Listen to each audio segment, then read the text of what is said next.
Hello and welcome to Health Professional Radio. I'm your host, Neal Howard. So glad that you could join us once again today. There are many places that you could go on the internet, and you chose to be with us here at Health Professional Radio, and for that I'm truly grateful.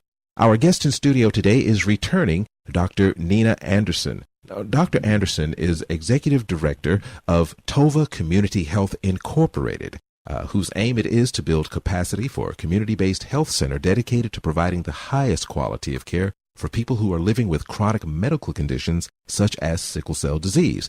And as the Executive Director of Tova Community Health, located in Wilmington, Delaware, it's Dr. Anderson's job and, her passion to raise awareness as well as funding for research into sickle cell disease. And she's here with us today to talk about some of the local government, how the local government has been so supportive and helpful.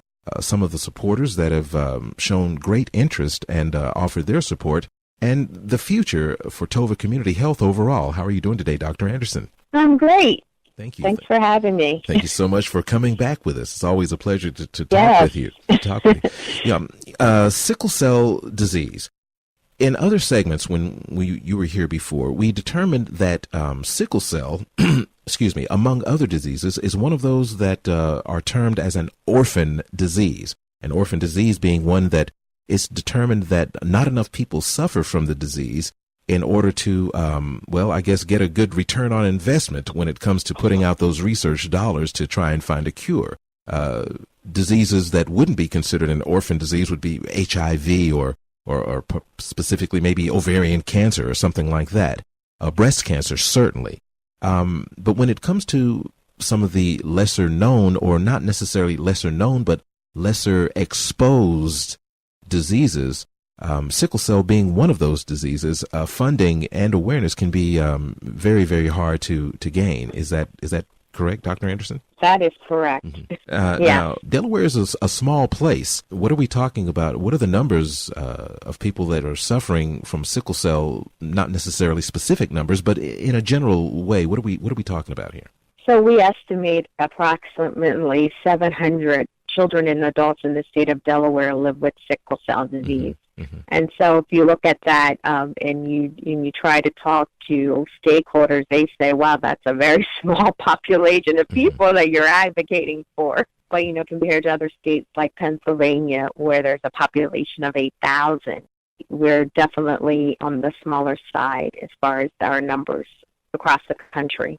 Now, when you're comparing a state such as Delaware in size to a state such as Pennsylvania, 700 sufferers versus 8,000 sufferers. When we're talking about someplace, say, like Texas, are we talking maybe 24,000 people in the entire state? Would that be considered enough to take it out of orphan disease status, or are there many, many more sufferers needed in order to change the status of such an orphan disease? Yeah, so an orphan disease is a rare medical condition, again, that affects less than 200,000 people in the United States. And so even the big state of Texas wouldn't be enough. So less than 200, it has to be more than 200,000 people in the entire United States in order for it simply not to be termed an orphan disease. And even once it's determined not to be an orphan disease, are there levels of not orphan diseases? Are there diseases that are considered, okay, this is not an orphan disease, but it's at the bottom as far as priority when it comes to considering funding? I would say that there's not a sense that I know of there's sort of a tier with based, but would say that, if you have a population of people, like people who suffer with heart disease or hypertension, you're talking about millions. It's much different. It's much easier to make a philanthropic case for a pharmaceutical company or an investor to support developing drugs or disease-modifying therapies than a smaller or rare medical condition. So in a situation such as yours, where there are so few people that are suffering in comparison to some of the other diseases that you mentioned, hypertension and whatnot, where millions of people are suffering, how important is it for the local government to get on board to kind of, boost you up a bit and maybe be a voice for you where larger entities are concerned and being considered, so that It's you don't very have to, important. Okay, so you don't have to go it alone. You don't have to go to that fundraising meeting by yourself. Is that what you're finding? Yes, definitely having support of our local government and local officials is very important. As I was saying, part of the research that I publish is looking at, even if you have small populations of people who have sickle cell, the cost of their care can be extraordinary, especially those who are publicly insured through Medicaid or Medicare.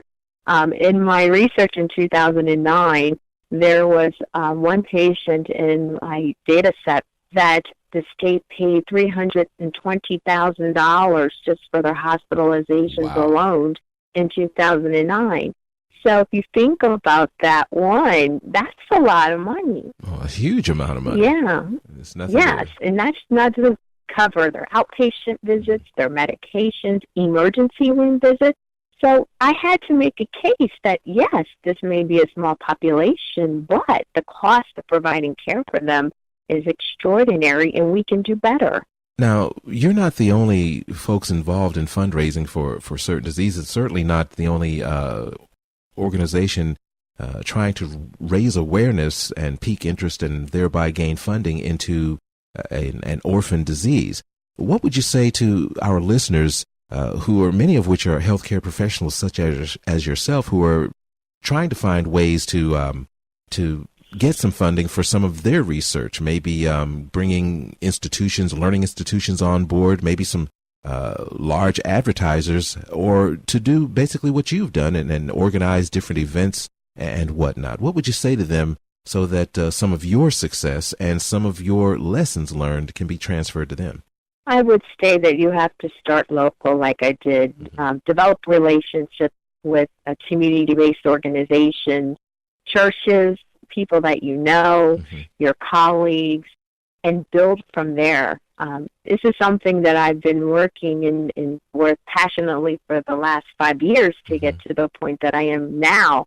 And, I still have a vision for building a center of excellence for adults with sickle cell. It's not easy, and it's definitely something that's a journey. And it's why I would say it's just like running a marathon. Maybe I'm in the first mile, but I have another 20 miles to go. And you just have to keep focused, on your vision and just continue to build that base.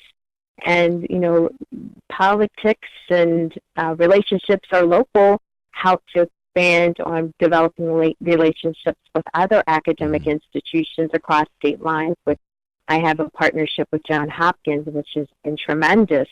But again, I started very local, just, colleagues and friends and families, and connecting me with many people, and I just keep growing and growing and growing that way. Right. Now, you did mention a vision of opening a center dedicated to sickle cell treatment and research for adults. Are you finding that when it's children, does that bring a little bit more of an interest as opposed to adults, or is it the disease and not necessarily the types of people that are suffering from the disease that tend to loosen purse strings? I would say, and this is interesting because I published an editorial in the Delaware News Journal, and I basically stated that, children, pediatric care and research gets 4 times as much funding and resources than adults do with sickle cell. Although adults are living longer, it's definitely a disproportionate amount of allocation of resources for adults versus children. And I would say that that's something that I, definitely keep sounding the voice about, because you want to be able to bridge that gap of care for the children that are transitioning out of the pediatric hospital or comprehensive centers, to be able to continue to provide that same level of quality and comprehensive care that they received. And funding is definitely disproportionate. Now, let our listeners know where they can get information about Tova Community Health Incorporated and how they can also help contribute as some of your other supporters have. Yeah, so you can visit our website at www.tovacommunityhealth.org. You can go to our Facebook page at Tova Community Health, or you can actually also visit our blog spot, which is tovacares.blogspot.com. And what is your website address again? It's www.tovacommunityhealth.org. Thank you so much. You've been listening to Health Professional Radio. It's been a pleasure talking once again with Dr. Nina Anderson, Executive Director of Tova Community Health Incorporated in Wilmington, Delaware. And she's on a mission to provide holistic care and services to her clients to achieve optimal health outcomes. And to do all of that, she needs funding. And she's been here with us today talking about some of the great support that she's been getting from her local government, and also offering that advice to anyone else that is looking into trying to raise funds for medical research, or as Tova Community Health, simply to improve the care of those who are suffering from chronic diseases such as, but not limited to, sickle cell disease. It's been great having you here with us today, Dr. Anderson. Thank you for having me. It's been great. Transcripts and audio of this program are available at healthprofessionalradio.com.au, and you can also find our podcast on iTunes.